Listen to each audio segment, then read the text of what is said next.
ioimbina tem muita gente falando, sempre o pessoal me pergunta no direct como que usar, qual que é a ação dela. Então, basicamente, a ioimbina, vamos recapitular aqui essa imagem aqui. Receptores beta 2 e beta 3 adrenérgicos, a gente já viu que vai ter uma ação de gerar a lipólise por toda essa repercussão. O receptor alfa 2 adrenérgico, ele tem uma ação lipogênica, justamente porque ele vai inibir a adenilato ciclase e, consequentemente, toda aquela cascata de reações não vai acontecer. O que a ioimbina faz? Ela basicamente é uma antagonista desse receptor, ou seja, você tem uma atividade, você não tem atividade aqui do alfa 2, então consequentemente você não tem a inibição da adenilato ciclase. Então, consequentemente, a atividade lipogênica do indivíduo cai, sem contar que agora você tem uma maior atividade de catecolaminas atuando em receptores beta 2 e beta 3 adrenérgicos para que haja mais lipólise, tá? Então essa é a principal ação da ioimbina, tá? O que acontece? É importante a gente diferenciar algumas coisas aqui. Indivíduos que têm uma quantidade muito alta de estrogênio, às vezes o homem que está convertendo muito testosterona para estradiol, ou mulheres que têm uma quantidade muito alta de estrogênio, utilizam, por exemplo, anticoncepcionais e enfim, você basicamente tem um aumento desses receptores alfa 2 adrenérgicos. Então esse indivíduo tem uma maior facilidade em ter lipogênese por conta que o estrogênio aumenta essa quantidade de receptores alfa 2 adrenérgicos, tá?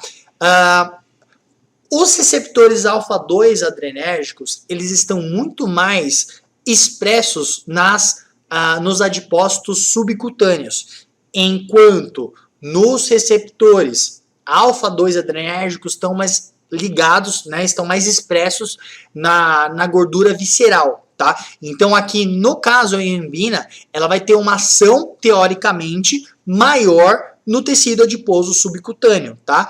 Mulheres normalmente que têm uma quantidade maior, né, desses receptores, principalmente em região de glúteo femoral, que é uma região mais difícil de ser perdida justamente por conta desse nível mais aumentado de estrogênio.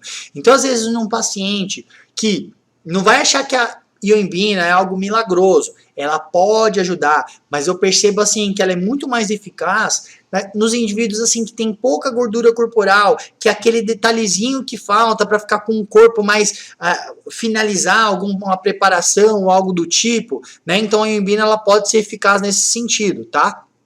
Dose padrão de 0,2 mg por quilo de peso e vai aumentando aí com o passar do tempo se o paciente não tiver nenhum tipo de colateral, tá? Em torno aí de mais ou menos 5 a 15 miligramas, tá bom?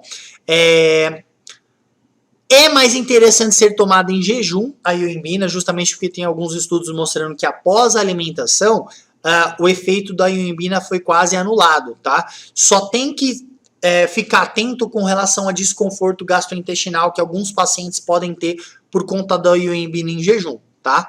Então, as mulheres, teoricamente, podem ter uma ação maior da ioimbina justamente por conta dessa maior quantidade de receptores alfa 2 adrenérgicos, tá? Um efeito colateral que você pode ter por conta da ioimbina é um aumento da ansiedade.